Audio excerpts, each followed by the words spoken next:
ለሴንቶር ነው መነግራችሁ እንግዲህ ሴንቶር በጣም አስገራሚ ነገር ነው በመላው ዓለም ስለነዚህ ነገሮች ይነገራል በብዙ ሀገራት አፈ ታሪክ ውስጥ አሉ ከየት መጡ በጣም እናንተም ጥያቄ ይሄ ነው ገኔም ጥያቄ ይሄ ነው በመሰረታዊ ነገሩ ምንድናቸው እነዚህ ነገሮች ምንድናቸው እንዴት ይሄንስ ቅርጽ ሊይዙ ቻሉ የሰው ፊት የሰውና የፈረስ አይነት ቅርጽ እንዴት ሊይዙ ቻሉ ጄኔቲክ ማኒፑሌሽን አለ ማለት ነው እስቲ እሱንም ሁሉ እናየዋለን እና በተለያዩ አፈ ታሪኮች በግሪክ ብትሄዱ በሮማ ብትሄዱ በህንድ ብትሄዱ በአውሮፓ ውስጥ ባሉ ጥንታዊያት ስልጣኔ በነበራቸው ሀገራት ብትሄዱ በተለያዩ ዓለማት ብትሄዱ ስለነዚህ ሰውና ፈረስ መሰል ዝርያዎች ይነገራል ብዙ አፈ ታሪክ አለ ብዙ ሚቶሎጂ አለና ምንድነው ይሄ ሚቶሎጂ ብለን እንድናጤን ያደርገናል በተጨማሪው ነው በጣም ብዙ ፊልም ተጽፏል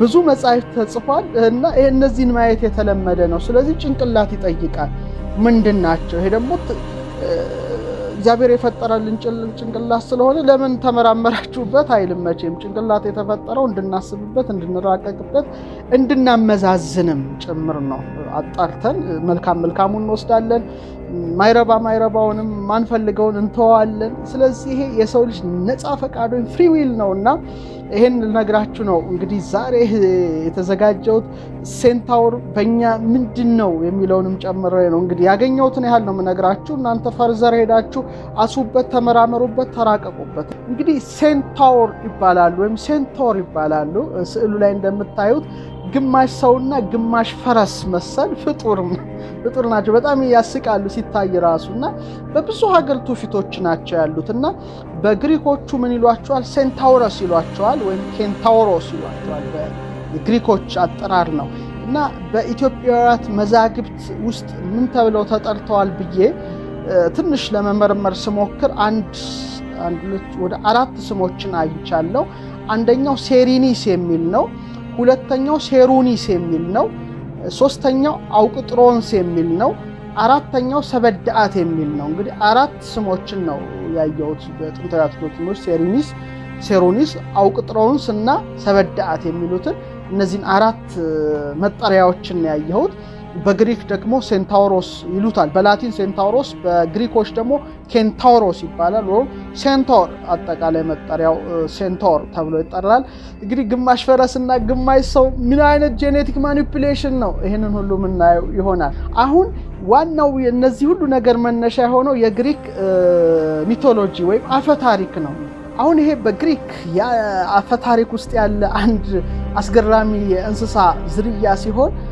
ከላይ ሰውነት ክፍሉ የሰው አካል የታችኛው አካሉና እግሮቹ ደግሞ የፈረስ የሚመስሉ ናቸውና የሰውና የፈረስ ቅልቅል የያዘ አንድ ፍጡር ነው አፈ ታሪካዊ ፍጡር ብለን እንወስደው እንችላለን የሰው አካልና የፈረስ ቅልቅል የያዘ ፍጡር ነው እንግዲህ አሁን አንዳንዶች ምን ይላሉ እንግዲህ ግማሽ የሰውና ግማሽ የፈረስ አገናኝ ነገር ናቸው ይመስላሉ የሚል አስተያየታቸውን ሰጥተዋል ኬንቶሮስ ያው የግሪክ ቃል ነው ግን መነሻው አይታወቅም ይላሉ አብዛኞቹ ምን ለማለት እንደተፈለገ አይታወቅም ሲሉ አንዳንዶቹ ደግሞ የሚወጋ በሬ የሚል ትርጉም ይሰጣሉ ምክንያቱም ኬንና ታውሮስ ማለት ያው ሰውር የሚባለው ወይም ተዋጊ ቡሉ በሬው ማለት ነው እና ከዚህ ውስጥ የተዛመደ ቃል ነው በማለት ኬንታውሮስ ይሉታል ይሄም አንድ ትርጉም ነው በእነሱ እሳቤ እንግዲህ የኮርማዎችን መንጋ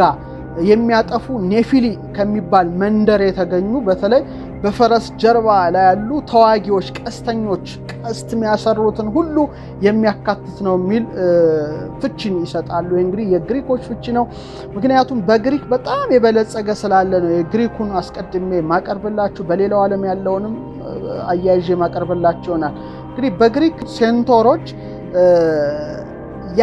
ያለመዱ ወይም ያልተገሩ የዱር ፈረሶች አድርገው ያያቸዋል አሁን የተለያዩ ሀገር ትውፊቶችን ነው ምንዳስሰው በተለይ የት ይኖሩ ነበር የሚለውን የግሪክ አፈ ታሪክ ምን ይላል በማግኔዥያና በኤሊስ ውስጥ ባለው በፎሎይ ኦክ ደን ውስጥ ይኖራሉ የሚል ጽፈዋል ሌሎቹ ደግሞ በቴሳሊ በሚገኘው በፔሊዮን ተራራ ውስጥ ይኖሩ ነበረ ብለው ይጻፋሉ። እንዲሁም ደግሞ በደቡባዊ ላኮኒያ ውስጥ ይኖሩ ነበረ የሚል ሌላኛው እሳቤ ነው። ሌላው ደግሞ ወደ ማሊያን ባህረ ገብ መሬት ወይም ማሊያን ፔኒንሱላ ይኖሩ ነበሩ በማለት የራሳቸውን እሳቤ እንግዲህ ጽፈዋል። የግሪክ ሚቶሎጂን ነው የምነግራችሁ፣ አፈ ታሪክን ነው የምነግራችሁ። በተለይ ደግሞ ሴቶችም አሉ የሚል ነው አንደኛው እሳቤ የግሪኮቹ።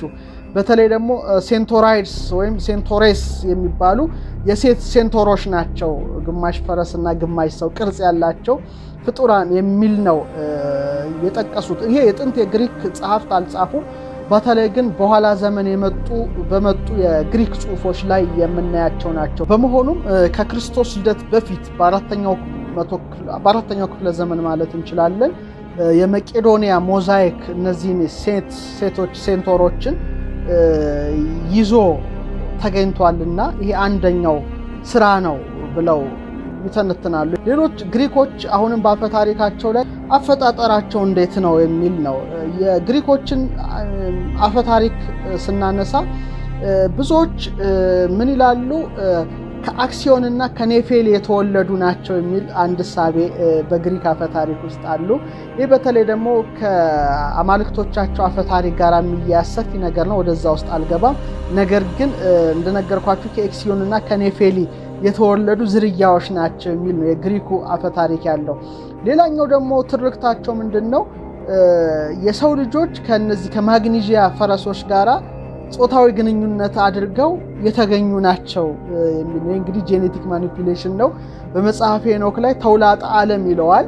ይህም በኋላ ላይ እመጣበታለሁ። እነሱ ግን ይሄን ሴንቶሮች እንግዲህ ግማሽ ሰው ግማሽ ፈረስ የተገኙት ከማግኒዥያ ፈረሶች ጋራ በመገናኘት ተዳቅለው የተገኙ ናቸው የሚል ስላፈጣጠራቸው የግሪክ አፈ ታሪክ ያትታል።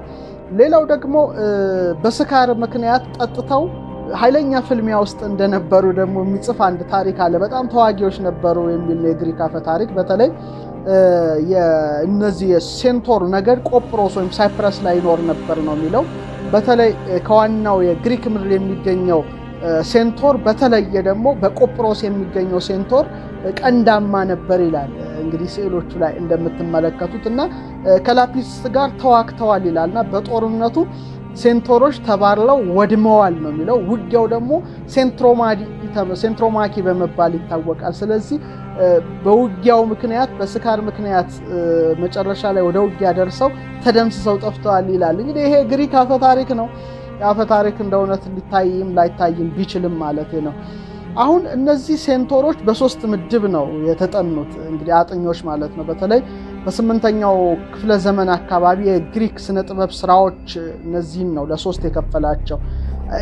አንደኛው ምድብ ምንድነው? በፈረስ አካል ላይ የሰው ደረት በተለይ እንደ ፈረሱ አንገት ሆኖ የተጣበቀባቸው ተደርገው ይቀርባሉ። ያው ስዕሉ ላይ ስክሪኑ ላይ እንደምታዩት አንደኛው ምድብ ይሄ ነው እንግዲህ ምድብ ኤ ተብሎ ምድብ ሀ ኦር ክላስ ኤ የሚል ስያሜ ነው የተሰጠው። ሁለተኛው ክላስ ቢ ወይም ሁለተኛው ምድብ የቢ ምድብ የምንለው ሴንቶሮች የሰው አካልና እግሮች እንዳሉ ሆነው እንደቀድሙ ግን በወገቡ ላይ የፈረስ የኋለኛ ግማሽ አካላት ይቀጥሉበታል። ከመጀመሪያው ጋር ተመሳሳይ ይመስላል፣ ግን በተወሰነ መልኩ ለየትም የሚል ነገር አለው። ምድብ ሐመሮሃ ማለት እንችላለን። ወይም ክላስ ሲ ደግሞ ስንመለከተው ሴንቶሮች ጥፍራቸው ላይ ከሚያበቁ የሰው እግሮች ያሏቸው አይነት ቅርጽ ይሰጧቸዋል። በተለይ አንዳንዶችን እንደውም ክንፍ ያላቸው ሴንቶሮች አድርገው በዚህ ምድብ ውስጥ ስሏቸዋል። የአጥኞች እንግዲህ አጥንተዋቸዋል። በጥንት ግሪኮችም እንደዚህ አድርገው ከፋፍለዋቸው ነበረ። ይሄ እንግዲህ የግሪክ አፈ ታሪክና በግሪክ ስልጣኔ ውስጥ የነበራቸውን ድርሻ ነው የሚያሳየው። ሌላው የሮማ ነው። ወደኛው ዶክመንት ልገባ ስለሆነ ነው። የሮማ እንግዲህ በሮማ አፈ ታሪክ ውስጥ ተመሳሳይ መልኩ እነዚህ ፍጡራን ይተረካሉ።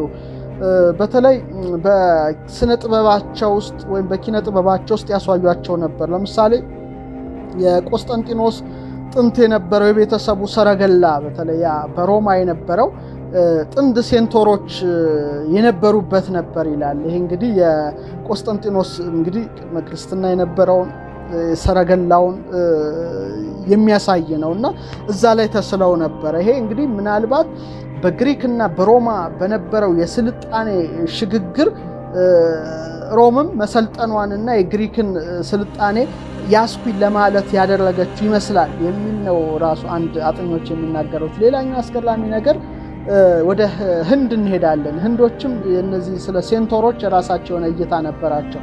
በተለይ ከክርስቶስ ልደት በፊት 2600 እስከ 1900 ዓመተ ዓለም እንግዲህ የኢንዱ ሸለቆ ስልጣኔ በመባል ይታወቃል።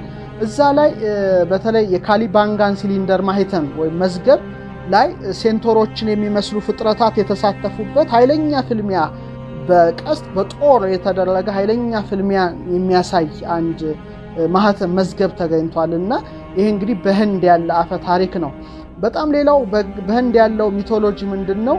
ኪራናስ የተባለ ግማሽ ሰውና ግማሽ መሰል አፈ ታሪካዊ ፍጡር በህንድ የተለያዩ ህንፃዎች ላይ ቅርጻ ቅርጾች ላይ እንግዲህ ተገኝቷል። ይሄ እንግዲህ አፈ ታሪካዊ ፍጡር ማለት እንችላለን። ፍጡር ሙሉ አካሉ ፈረስ ሆኖ በፈረስ ጭንቅላት ምትክ ከግማሽ በላይ ሰው አካል ያለው በተለይ ከጽሮቹ ወይም ከግሪኮቹ ሴንቶር ጋር የሚመሳሰለው ነው። ይሄ ተገኝቷል። ይሄ እንግዲህ የህንዶቹ በጥንት የነበራቸው በዚህ ፍጡር ላይ ያደረጉት የራሳቸው እሳቤ ነው። ሌላው ራሻ ናት። ሩሲያ እንግዲህ ልክ እንደ ሴንቶር ግማሽ ሰው ግማሽ ፈረስ የሚመስል ፖልካን የሚባል ፍጡር ከ17ኛው እስከ 19ኛው ክፍለ ዘመን በነበሩ በተለይ በሩሲያ ኪነጥበባዊ ስራዎች ላይ ህትመቶች ላይ በብዛት ተገኝቶ ስክሪን ላይ አይታችሁታልና ስለዚህ ክቡራን ተመልካቾቻችን በተለያዩ ዓለማት ላይ ይሄ ነገር እንደነበረ የሚያሳይ አንድ ጉዳይ ነው። በክላሲካል ጥበብም በተለይ በኡጋሪት በተለይ ሰሜን ሶሪያ የነበረችው ወደብ ላይ እንደዚሁ በሸክላ ስራ ላይ የተቆራረጡ ሁለት ምስሎች ላይ የሴንቶሮች ስዕል ቅርጽ ተቀርጾ ተገኝቷልና ይሄ ምን ያመለክታል? በዛ ዘመንም በተለይ በሰሜን ሶሪያ በነበረው ወደብም ይሄ ስለነዚህ ፍጡራን ያለ አፈ ታሪክ መኖሩን ያስረዳል ማለት ነው። ይሄ እንግዲህ በጣም አስገራሚ ነው። ሌላው በለፍጋንዲ በሚገኘው በተለይ የጀግና መቃብር ውስጥ በቅብ ሸክላ አፈር የተሰራ ሴንቶር እንደዚሁ ተገኝቷል ማለት ነው። ይሄ እንግዲህ አንድ አስገራሚው ነገር ነው። በቅብ ሸክላ የተሰራ ነው። ቢያንስ እንግዲህ ዘመኑንም ከክርስቶስ ልደት በፊት 900 እስከ 700 ዓመት ቀደም ብሎ በግሪክ የሸክላ ስራ የተገኘ ሴንቶር ምስል ነው። ይሄ እንግዲህ በተለይ የኒውዮርክ ሜትሮፖሊታን የስነ ጥበብ ሙዚየም ውስጥ እንደሚገኝ ጥናቶች ይጠቁማሉ እና እዛ አካባቢ ያላችሁ ሰዎች ሄዳችሁ ማየት ትችላላችሁ የሚል እምነት አለ። በመካከለኛው ዘመን ስነ ጥበብም አብዛኛው ዓለማት እነዚህን ነገሮች ያሳይ ነበር። በተለይ ከ8ኛው እስከ 9ኛው ክፍለ ዘመን በጣም በስኮትላንድ የተቀረጹ ድንጋዮች ላይ እነዚህን ፍጡራን ፈረስና ሰው መሰል ማየት የተለመደ